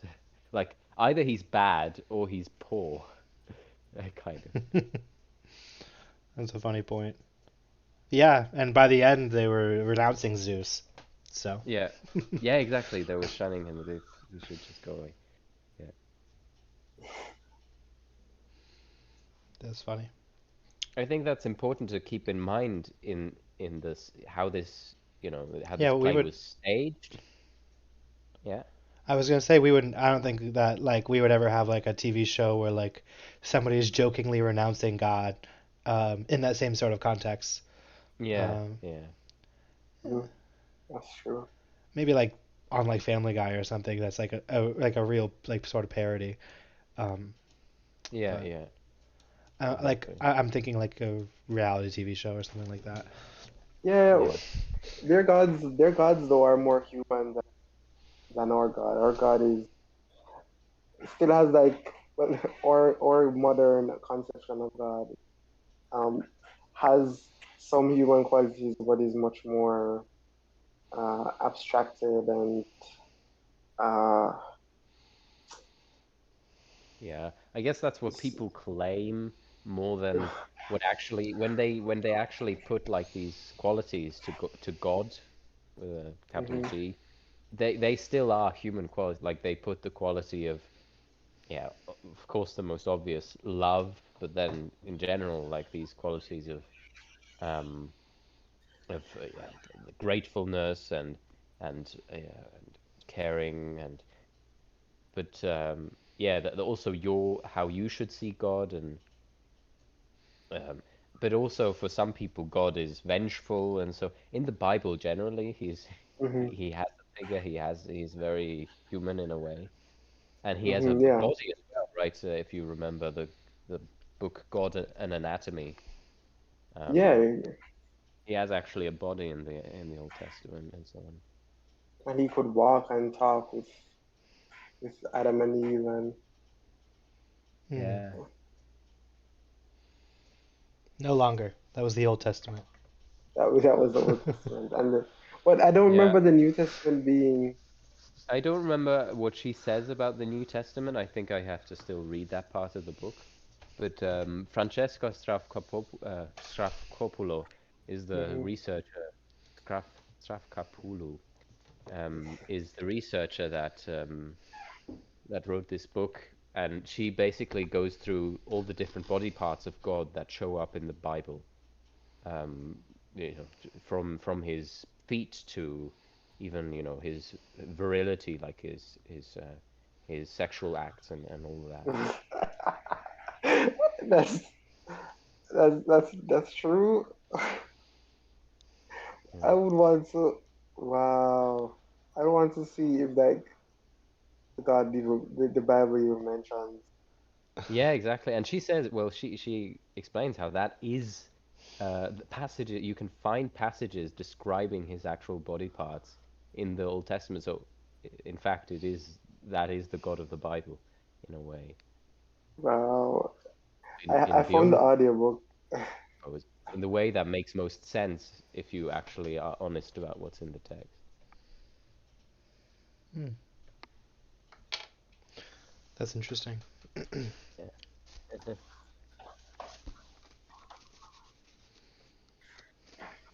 But in any case, I think, yeah, if you have this kind of critique coming from Aristophanes and people don't, you know, people still love him, people don't think this is horrible or whatever. Well, that kind of means something about different sections of society. Either it means that they accept this, which I think is not very likely, or it just means they accept it as a certain point of view that exists in society that he's trying to depict in his play. Like they ascribe this the critique of the gods that he has, this subtle critique and sometimes blatant in his plays. They maybe, just have how do you Respect say? for it, like how people respect like people. There was a recent video Eisel made about how he talked about this briefly about how people should respect dissent. Yeah. Yeah, Um, yeah. I think and I think there's some of in the that. But go ahead. that's true.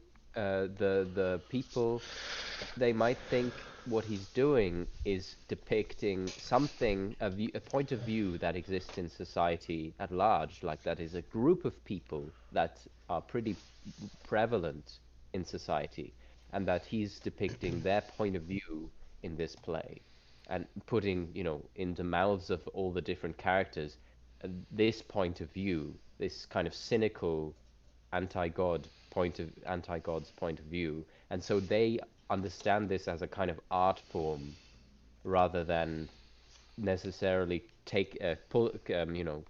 concluding that Aristophanes must be somewhat critical of the gods, and therefore he doesn't deserve respect. Mm. So I think somewhat they might respect him just as an artist, but they might also think this is uh, so either this is his opinion, or they think this is him depicting an opinion that they already know well, and uh, because they know it from other people in society that hold this same view, Yeah, the and they don't. subtext from Yeah. their friends and such. So both readings have to grant the fact that, well, in Athens was a society back then that was basically becoming less, or was already less believing, um, than the piety of of I don't know, the piety that, for example, Plato sometimes describes, um, as ideal, like that should be that should be a thing that people, um, live by in his perfect state, and you know, or other, yeah, just generally how some other authors also depict people as pious, but also historians today like to say that everyone in Athens they were these God-fearing people. But Aristophanes' plays, but also the logographers' texts, like the speechwriters' texts about, for example, murders and other court cases, they kind of show that Greek culture wasn't very it was had a lot of, let's say, um, irreligious aspects to it. Yeah, and at the end, the people didn't really care that they had starved all the gods of Yeah, any worship or food. yeah. I they mean, it's a real contrast to the play Bacchus by Euripides. In Euripides' play Bacchus, the main message is don't don't do anything else but what the gods tell you to do. And if you basically the end of the story is the guy who didn't do what the god told him to do, he gets killed by his mother, like ripped apart by his own mother, and shunned by everyone in society, basically.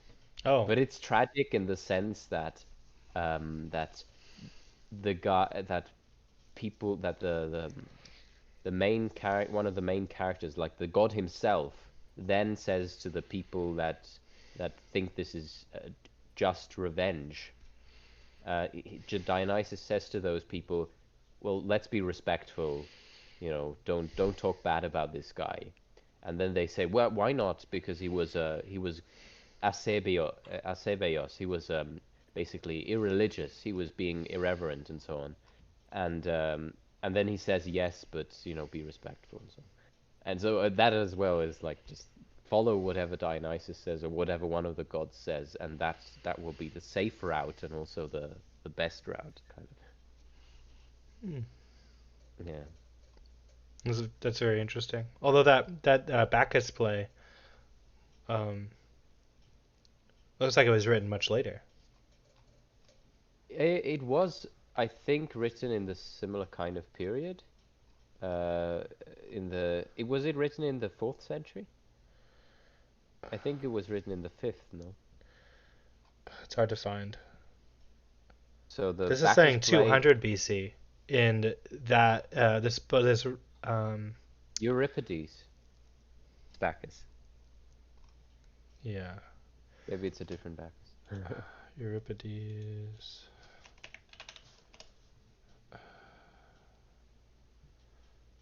It's kind of hard to find it. I'll just check. Because yeah, I'm pretty sure they both were more or less Oh contemporaries. yeah, this came after. Like Euripides was born in 484 BC, and Yeah, yeah, exactly. So Euripides was born right after the big battles of the Persian Wars, and Aristophanes, I think, also did not live to see the Persian Wars, but both lived through the Peloponnesian War. hmm Yeah. yeah, they were born 30 years apart. That's what this says. Okay. Okay. Hmm.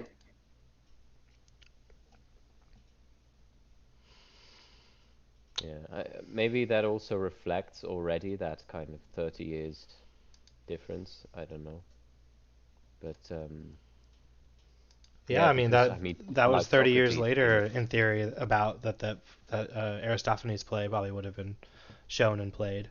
So yeah, yeah, yeah, imagine that yeah, it's true. you could say that there's quite a large change in mindset over 30 years. I mean, we don't Yeah, exactly know when these plays were written, and well, we're not. Whether we know it or not is besides the point. We could look it up and figure out, yeah, yeah. We could look it a up. better timeline of when the plays were being performed.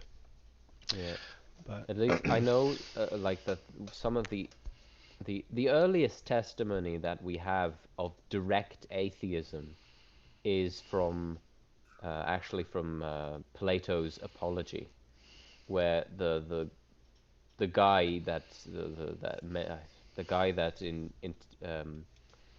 that accuses Socrates, he says something about, well, Socrates is a complete atheist, and Socrates basically doesn't completely deny it, but then later denies it. Like first he tries to say like, "Oh, aren't you contradicting yourself here in your accusation?" before actually denying it. He didn't go straight up and say, "Oh no, I'm not." But and the way he says it, the way not Socrates, but the other guy says it, um, indicates that other people, are like this, and that people point to people that were atheists completely. But we also know of other people that lived at the same time and were people say of them that they're atheists. Three people we know of before Socrates, but that are kind of contemporaries of Socrates, I suppose. And so we know that there is already this this yeah relatively um, yeah, there's a crowd of people, maybe a handful or several handfuls of people, maybe a dozen or several dozens of atheists in Athens at that time that are trying to express that publicly, actually. it's interesting. It's probably in several dozen It's interesting. Those are just the people who, whose history we have to look at. And so many people Yeah, were yeah. quiet. For the people that we know, it's maybe like it's a handful, barely. Um, but it's probably several dozen. From that, from knowing from a few, we can basically infer there was at least, you know, there were at least probably a school of thought or two that that were atheist. Like Protagoras, for example, he's completely agnostic, so I don't even count him in the list. But I would count him personally, but some people don't because he didn't express complete atheism. He just said, we don't know anything about the gods, which is basically atheism to some degree, right? Hmm. He didn't directly say like we shouldn't do all the rituals and stuff, but you can infer one from the other, more or less, Yeah, sometimes. it'd be kind of a weird thing to say. Oh, we know nothing about the gods, but let's pray to them. Like Yeah, to say we know nothing about the gods is to like denounce or to like not believe anything that men has said about them. And so yeah, yeah, Hmm. exactly. That's if that's the case, Protagoras' you might as well pray point. to a unicorn that exists in your mind. Yeah, yeah. And they were pretty famous. I mean, Socrates in the play, and Aristophanes' play Clouds, the clouds. You see how he portrays this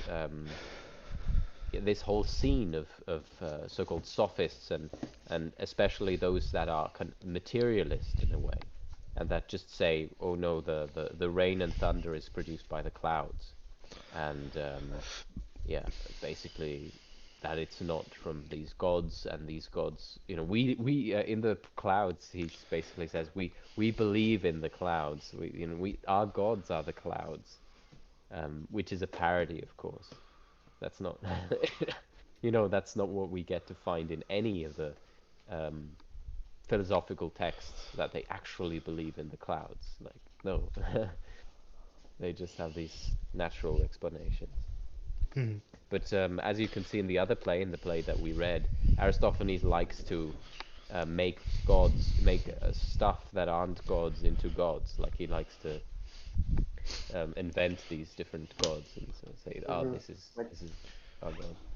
poverty and wealth. Yeah, yeah.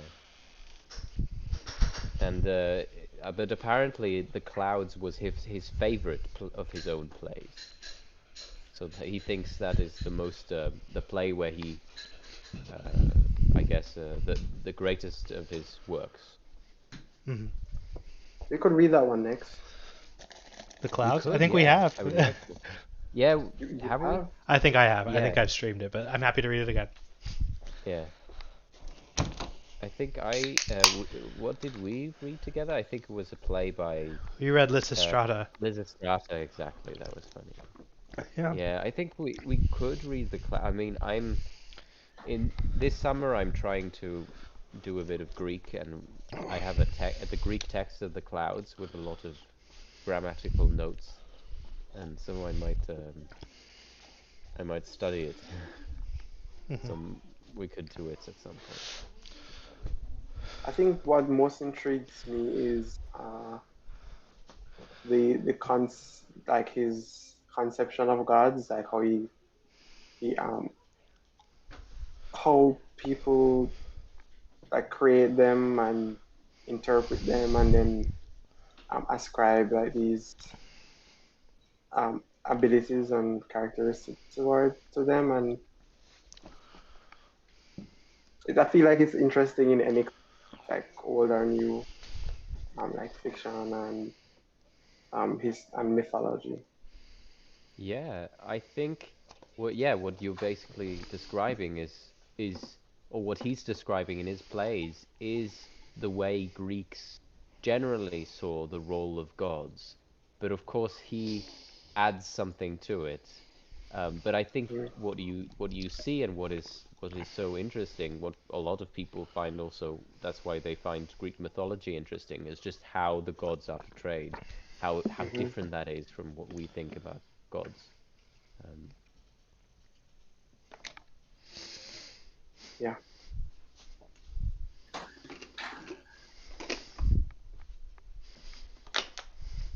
Yeah, I was reminded of um, American Gods when I was listening to you Oh, talk about. definitely, yeah. Yeah, They so probably that's read that play before writing the book. Neil Gaiman is a real fan of Norse and Greek mythology.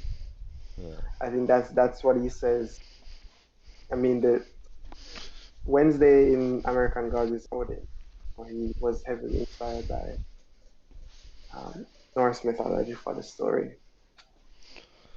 But his way of, I think he has a very unique way of portraying gods, but also um, Aristophanes does too. It's interesting to see the differences, and probably there are similarities. I think in the way, so with Neil Gaiman's New Gods in of America, that concept of gods, media being a god, Mr. World, god of globalism. So that's and it's similar to Aristophanes' way of making a god of poverty, or making poverty a god, or making wealth a god. Uh, Yeah. But that's I think God's, that yeah. i- in that it's also you can in contrasting those two literary products, you can Hmm. also contrast basically a Christian view of God that is replicated in that we um, if we view these other concepts of God, we then ascribe Christian qualities of what a God is onto them, even if they're Hmm. other gods, right? Even if it's kind of polytheistic. And in Aristophanes, you see what other gods would be like from a Greek perspective, what they, what people, how people would interact with those gods, and right. So yeah, Hmm. it is a bit different. I think it's worth reading the play by Aristophanes more than to, to understand how, because you basically already know how the Christian God would be personified in other, Hmm. Yeah. and people, yeah, I guess they also abuse these notions and basically make it seem like um, money makes everything go around, and people just. Just the other day, I was at that vegan conference that I told both of you about. Mhm. Um, and there was a guy who insisted that um, well, basically me and someone else, we were talking about what is going to change Swiss culture and to become a bit more um, to become more sorry, I have hay fever. What is going to make Swiss people become vegan a bit more? um, what uh, sorry, I'm trying to figure out what I was going to say.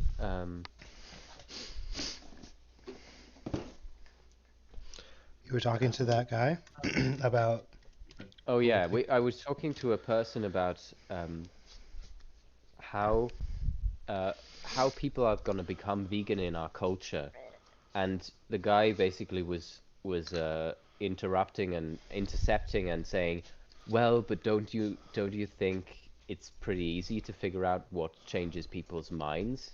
And he did this gesture with his hand, money, right? And he said, "It's money. People get, change their minds with money, and as soon as vegan food is cheaper, people will just buy it."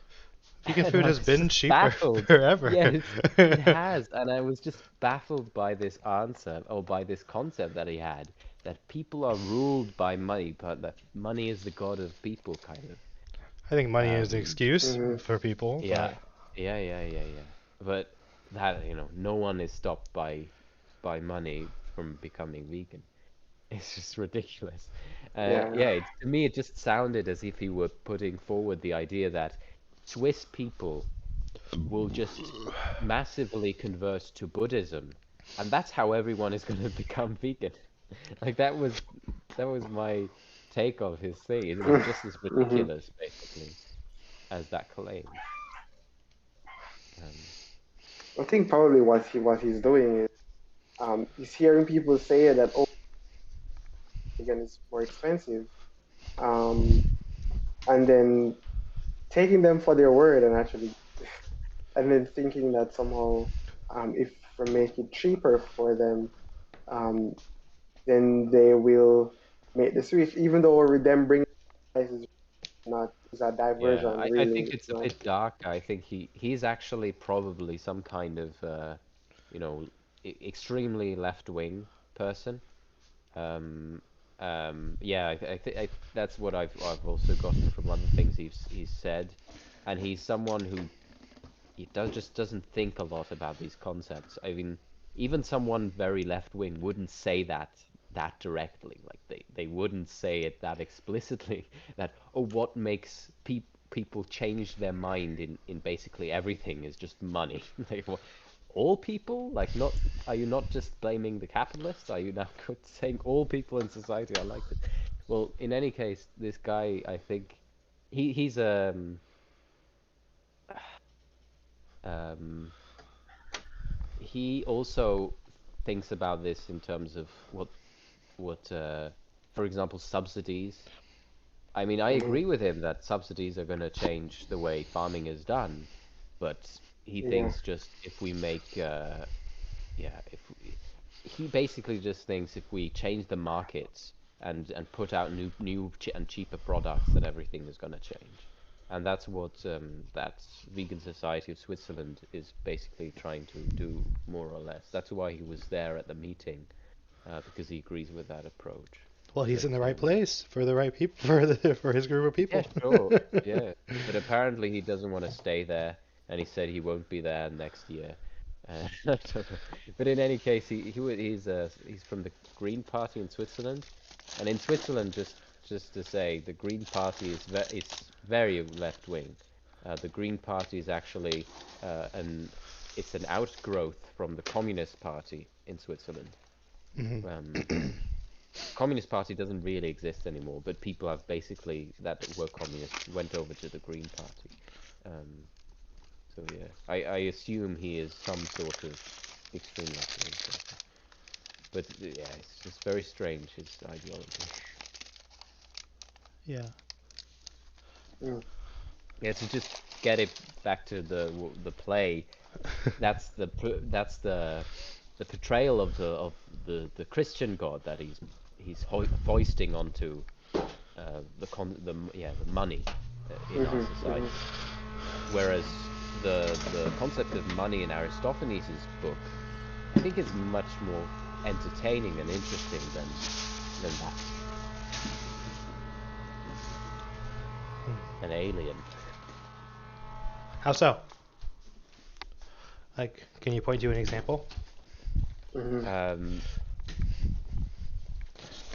when well, just how poverty debates this and how wealth uh, is blind, like all the different things that he adds to it, all these how people interact with wealth and what happens to them when they see wealth and of course Aristophanes. I'm just saying this because of how that guy thought he could in these few words um, very convincingly argue that that's how wealth functions or how money operates. And in Aristophanes' play, you see you see a lot of different how do you say, just permutations. You see different ways how wealth is put into how wealth changes people. Um, so yeah, yeah, I should find examples for that because that's an interesting. Well, I think the way it is different. Um, if you think about money as what runs, it makes money into um, this ruling like overseer, um, this omnipresent force. Whereas in Aristophanes, is wealth. Wealth is it's more like a Santa Claus. Well, in some ways, but in some ways, you know, going door to door. That's one particular thing in common. But uh, Yeah. wealth wealth wasn't. You can notice was even aware that he had so much influence, that he was so important. Um, wasn't it? Um, the slave and his master had to like uh, show him how he was so important, like necessary for all these things, and in that way he's very different because the way people like discover first Yeah, implied at just least his that function God in is, society is different. Yeah. Yeah, well, that God is a son. that's a really interesting point. If you could just like make up a Venn diagram, and you have all the ways that they describe wealth in this play, and then you have on the other side all the way they describe poverty in this play. Yeah. Um, Hmm. I think just looking at that, or putting on the other side how we think about wealth today, would make for like a really interesting essay if you had to write if you had to write about this play. If I did, Yeah, yeah. which I doubt. Yeah. Yeah, I'd love to.